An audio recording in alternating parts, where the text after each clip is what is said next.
हमारे महंगे मेहमान अखिल भारतीय कांग्रेस कमेटी के अध्यक्ष और इंडिया गठबंधन के संयोजक आदरणीय खड़गे साहब, साथ में पधारे हुए हमारे प्रदेश कांग्रेस कमेटी के अध्यक्ष गोविंद सिंह जी डोडासरा साहब, हमारे पूर्व प्रदेश अध्यक्ष और युवा दिलों की धड़कन आदरणीय पायलट साहब,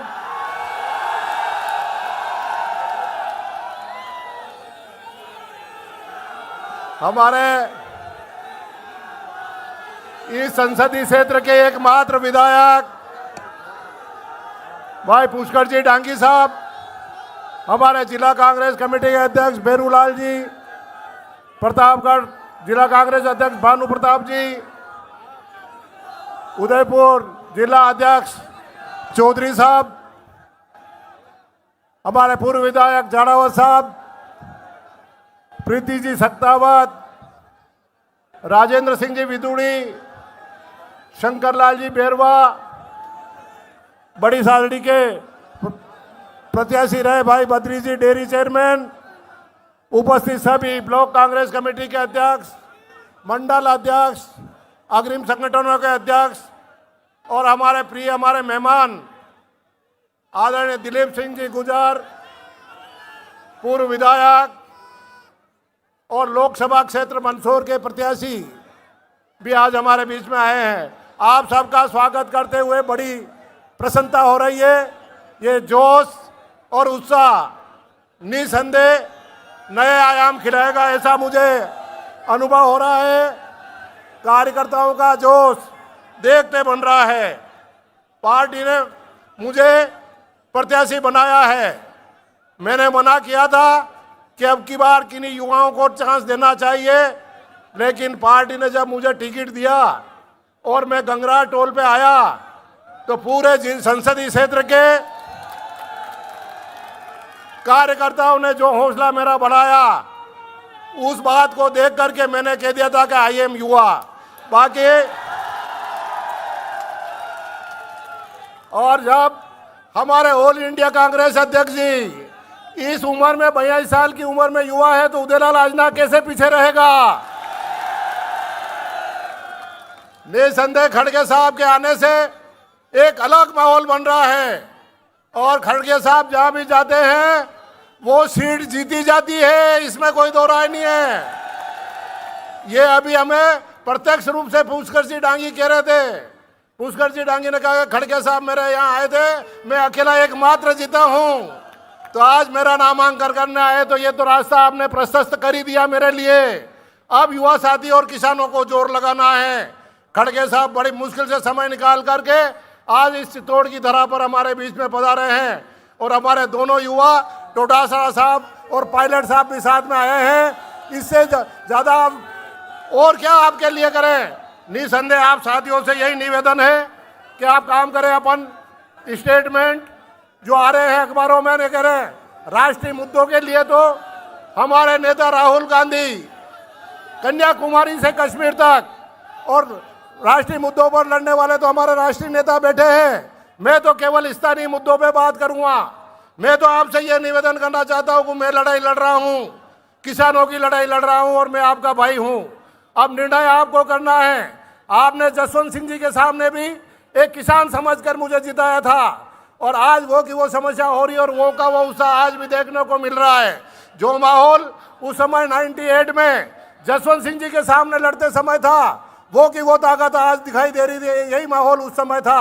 उस समय भी कांग्रेस एकजुट थी और किसानों की लड़ाई लड़ रहे थे। आज मैं आपसे वादा करता हूं कि ये चाहे कितनी 400 पार की बातें करे, लेकिन 400 पार हार तो कोई जाना नहीं है। ये तो इस पार ही रह जाएंगे। खड़गे साहब के नेतृत्व में जो गठबंधन बना है, इंडिया गठबंधन, उसके तहत सरकार बनेगी। और मैं आपसे निवेदन करना चाहता हूं कि जिन मुद्दों के लिए पंजाब के किसान लड़ रहे हैं चुनाव, वो सब मुद्दे पूरे होंगे और किसानों की बात सुनी जाएगी। किसानों की आय डबल करेंगे तो इंडिया गठबंधन की सरकार दूनी करेगी, दूसरी सरकार नहीं कर सकती। तो किसानों की लड़ाई लड़ेंगे, लेकिन अफीम की समस्या भी हमारे यहाँ है।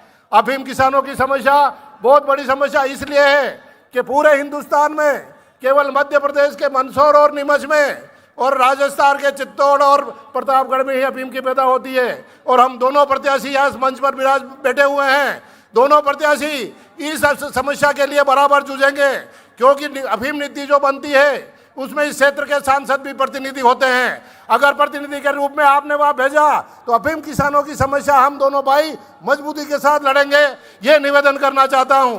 तो आप पहले भी राहत दी है और अभी भी देंगे। दूसरी काफी समस्या है, लेकिन इसके लिए अभी समय कम नहीं, हमें राष्ट्रीय नेताओं को सुनना है। मैंने तो निर्णय कर लिया है कि 585 पंचायतें हैं, हर पंचायत मुख्यालय पर जाने का प्रयास कर रहा हूं।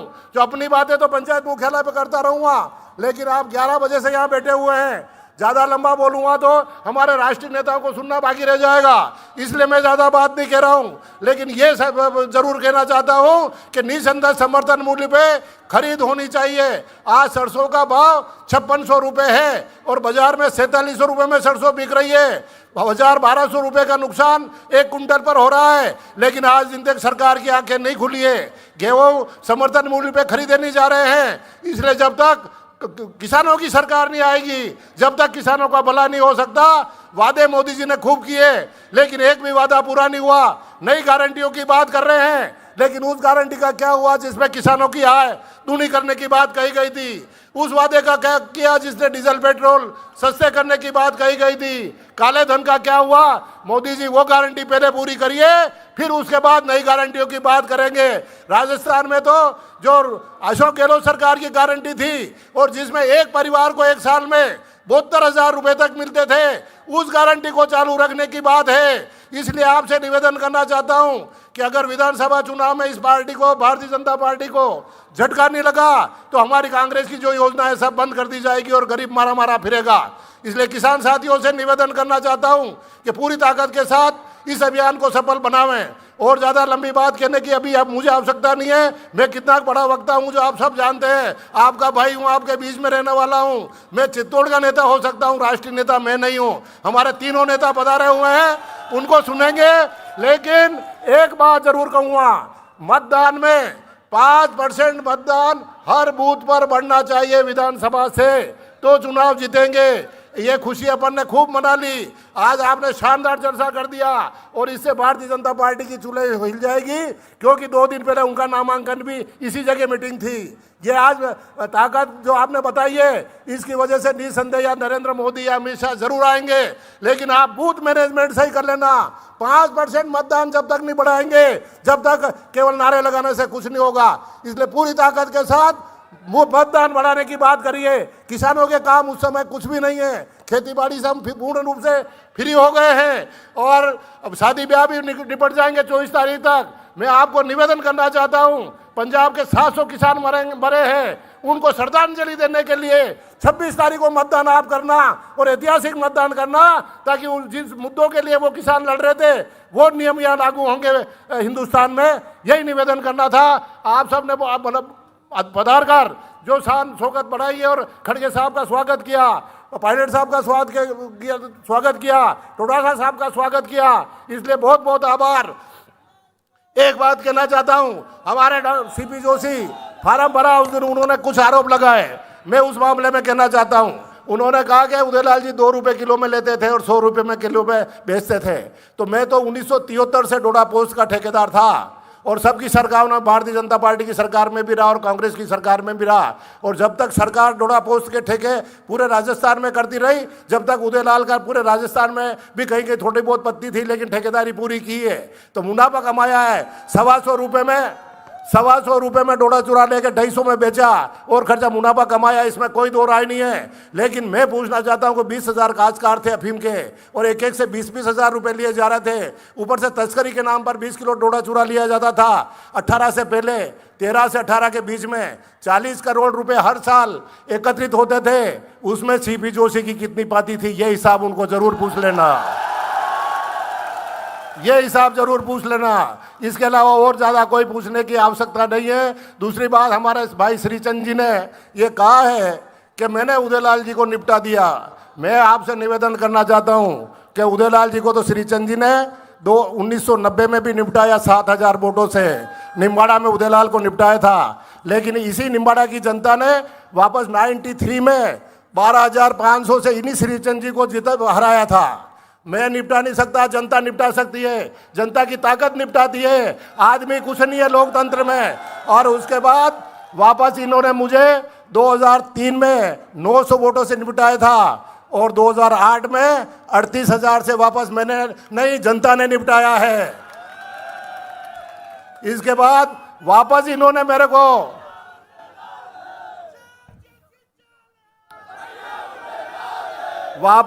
मुझे 13 में 3,000 वोटों से निपटाया और निम्बाड़ा की जनता ने इनको वापस 12,000 से हराया था। अभी इन्होंने ये कहा है कि उदयलाल जी को मैंने तो निपटा दिया, सीपी साहब आप इनको घर पे बिठा देना। मैं किसान भाइयों से पूछना चाहता हूं कि क्या आपका ये भाई घर पे बैठ जाए? बस ये बात बाहर कहने के लिए आया हूं मैं। बाकी का फैसला तो 2028 में करेंगे, वो बात अलग रही। किसी और को चुनाव लड़ूंगा तो उस समय भी जनता निपटाएगी भाई श्रीचंद जी को। निसंदेह एक बात सही है, क्या 2 बार सांसद, कैबिनेट मंत्री, इतना सीनियर लीडर मंत्री नहीं बनावे और नए लड़के को मंत्री बना दे तो दिमाग तो विचलित होना वाजिब है भाइयों। अगर आपने भेज दिया लोकसभा में और जिस दिन अपनी समस्याओं के लिए भजन लाल जी से मिलूंगा, माननीय मुख्यमंत्री राजस्थान से, तो जरूर सिफारिश करूंगा भाई श्रीचंद की कि इनको मंत्री बनाने नहीं तो पागल होके घूमेगा भैया मेरा।